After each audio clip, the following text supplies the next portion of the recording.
Hello, my name's Tom Williams, and this is my media film. It's for my music video to the song Give Up by Miles Kane.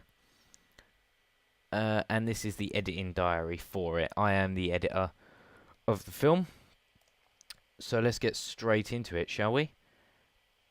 First of all, I have three distinct kind of areas that I shot in to kind of change the mood, if you will.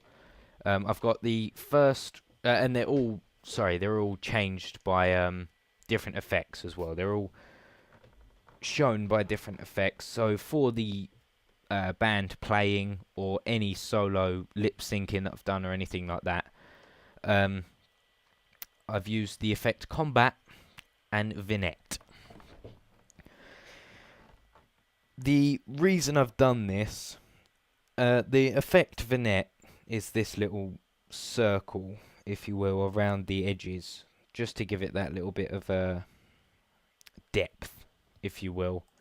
It doesn't look as good in any way, shape, or form without it. I feel like, first of all, it was extremely bright in the location that we had, because it was about 5 o'clock in the afternoon. Very, very, very light, and it was a big warehouse type place, so it was just absolutely lighting up every single nook and cranny of this place. So unfortunately, I couldn't go and reshoot it because I couldn't get a different time to go and get it. That was the only time we had. We had about 2 hours to film it. So I put the vignette effect over the top and started playing around with some of the blurring and darkening. And it actually made it look a lot better. The brightness has been lowered a lot, which I'm extremely happy happened because it was so bright before. And I think just the edging just makes it that little bit different compared to some other music videos and stuff like that people have done. I think my favourite part of this whole scene was the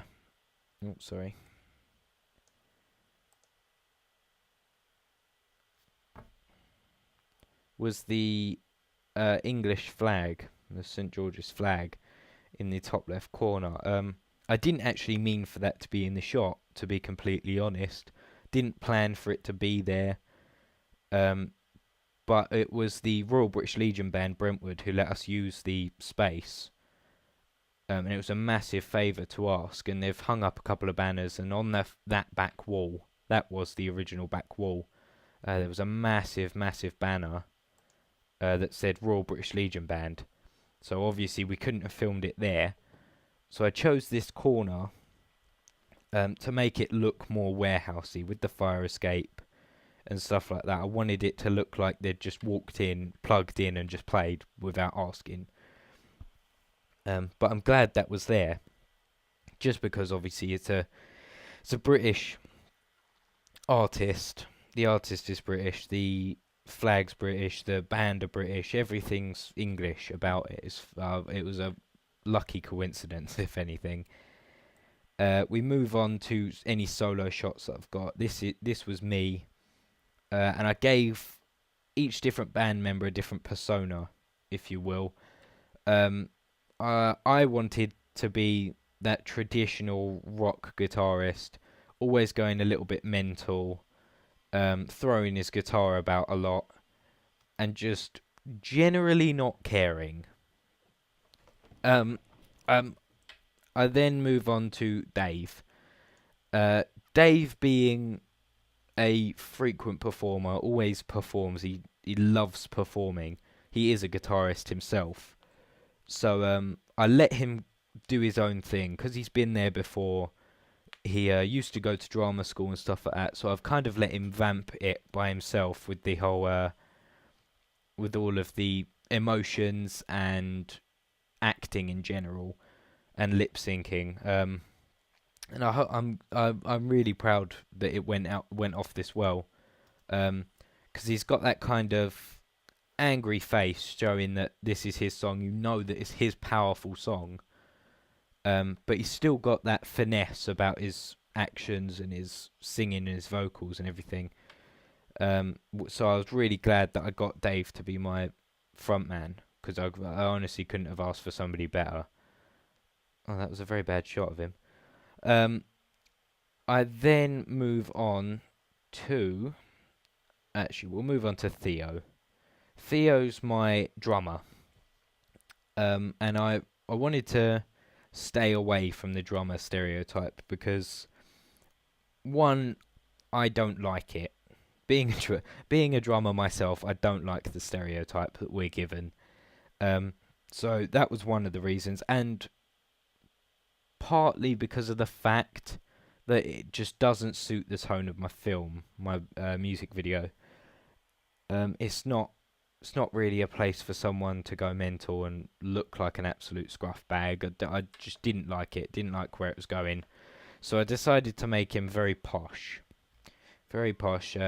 Very well kept. Bow tie. He's got the umbrella cane type idea. Quite a slim fit suit. But just doesn't get his hands dirty.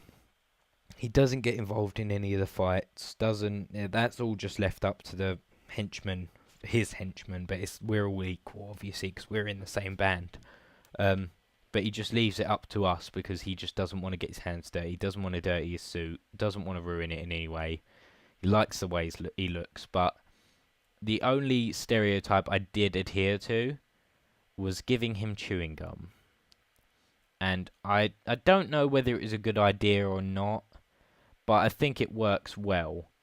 Because, obviously, as I don't want him to adhere to the stereotype religiously, I gave him that one little rebellious thing that he's got. He's just got some chewing gum. Just so it's still showing that, like, he doesn't really care about the situation in hand. It's more of a chore to go and save his front man. But he still doesn't want to get himself dirty or anything like that. My bassist, Ben, I've got to skip forward quite a bit for this. I wanted him to be the stereotypical bassist. Not really well dressed. Quite... I don't want to say bored, but quite bored. Just looking around, looking for something more interesting, like a girl. Something along those lines. Doesn't really care. He's got a powerful instrument, and he knows that this is his song, and he knows that whoever's listening to it is listening to it for a reason, not just because it's on the radio or something like that. They turn it up. He knows that. That's the kind of emotion that I wanted him to get across, and I'm glad that I did get Ben as well, because he did do it perfectly. Because he is a stereotypical bassist in real life as well.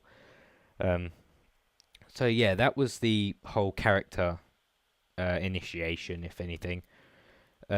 We then move on to the actual storyline of 3 band members have lost their frontman to a girl who turns out to be an absolute psychopath, so they have to come and save him. For this scene, I didn't want to put a vignette on, purely because obviously they're all each location is being discerned by a different effect.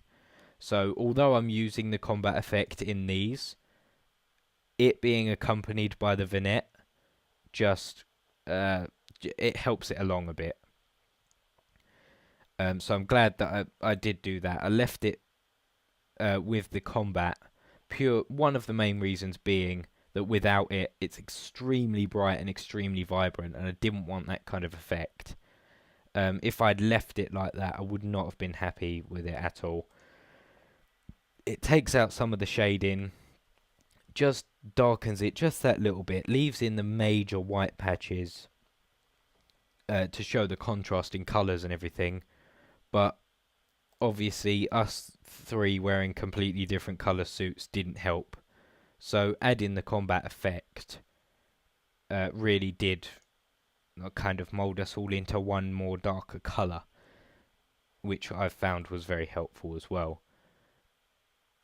We then move on to any lip syncing that I've got. although it took me a very long time to do, I'm glad that it sorted itself out quite well. Um, Dave again showing a lot of charisma when he sings and everything, so I'm very glad that I got him to be my front man. We then move on to the kidnapping scene, if you will. For this, I used the no other effect except the camcorder. And I didn't want to at first. It was not in my original plan at all. In the editing process, in the post-production, I found it in the effects page. I just was wandering through and found it, and I thought, that will completely change the tone of my film. That's what I want. I want that complete dynamic contrast between the different shots to show that, more or less, to show that she's embarrassing him. Like saying, I've got this all on film. And I thought it worked very well. I'm glad that I did put it in now. Because obviously when she's slapping him about and giving him the fake kiss just there, it's extremely embarrassing for a man to be in society nowadays. It's extremely embarrassing for a man to be pushed around by a woman. So that's exactly what I wanted to do. I wanted to get him right out of his comfort zone, or the character right out of his comfort zone, and get him bullied by a girl, in other words. All of this is getting closer and closer to actually saving Dave. And just here, we have the initial fight scene, the first fight scene that we see. For these two clips, I've decided to use slow-mo, as well as the obvious combat effect over the certain scenes. The slow-mo was used mainly because of poor acting on my part and Ben's part and my two other actors. We weren't really on form, if you want to put it like that. So I decided to slow it down to see what it looks like, just messing around with different techniques and stuff like that. And decided to keep it mainly because it just looks a little bit more realistic. Unfortunately, we couldn't reshoot this, so my actor James didn't really have much emotion on his face while he was getting beaten up, but there's nothing I can do about that now. I'm just glad that the actual hits actually look realistic. Like, he's actually taken the hits really well, and that's the exact kind of thing that I wanted. This next scene is probably one of my favourite scenes that we did. I had my friend James Donnelly come along from Brentwood County High, and he gave me the idea, maybe we should do a floor shot, because all of the other shots are either at eye level or around that kind of area, like torso up, really. So he said, well, let's put it on the floor and just see what it looks like. So we finished this shot off, and it looks fantastic. Putting the left foot right next to the camera, perfect, love it. And the one thing that really topped it off with the music is the fact that as soon as he plants his foot right there, the lyric "strut in your stuff" comes up, and I thought it was fantastic to put it right there. It took me a while to start lining it up and get it all in place, because I wanted it to be that perfect. I'm quite an OCD person when it comes to editing. So I wanted it to, as soon as plant, strut in your stuff, perfect, loved it. We move on again to inside the apartment where Dave is getting beaten up. And as you can see before, we had the record effect over the top. I didn't want to use that here, mainly because this bit's not to embarrass him. It's not meant to be to embarrass him. It's not meant to show him up in front of all of his friends. It's now the point where it's like the serious part where she is not somebody to be messed around with. And obviously certain other things dictate that the henchman probably would have been videoing this because of the camera movements and stuff as well. So I wouldn't want want it to still be in recording if both of the characters are out of the scene. So yeah, we go on to Dave getting beaten up, and we eventually start coming in and start attacking, if you will. This is one of my favourite scenes again, purely because of how I adhere to the stereotype that I wanted. The amount of power that part right there, just that lift with the guitar. I loved. I didn't actually mean to do it. It was just the struggle of trying to get to that chord. But it actually works really well with the raise of the chord going up that melodic, chromatic kind of way. I love that shot because it just goes right up with that chord, and I'm going up with that chord. And then we can continue here to see me throw my pick by accident. Didn't actually mean to do it. But I decided to launch my pick behind me, as you can see there. And again, I wanted to keep that in purely to show like the power and intensity of how I'm playing it. The sound of the absolute rough distortion guitars in the background, which I'm playing the rhythm. Just that power stance, that brutal impact of the distortion guitar. That's what I wanted to be playing. I wanted to be that guitar. So that kind of power was perfect, and launching the pick right at the end was kind of the cherry on top, if you will. We move on to a little bit more slow-mo. I contemplated whether I should keep the combat effect on here. I went with it in the end, purely because it seems way too bright at the beginning for my liking. It's way too colourful. I don't like it. Especially not when a spear tackle is on its way up. So I decided, to keep the combat effect on. I'm glad I did, but that is the only problem I have. There's no real definition. You can only see a rough outline, which at first I didn't like.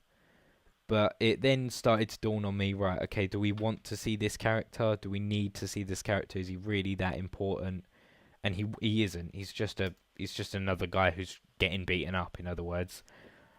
And that scene right there, just as he opens the door, bringing light to his face, and then he gets spear tackled by the bassist. It's perfect. I love how it's kind of misleading, shrouding him in darkness and not really seeing his face that often, it always being just off camera.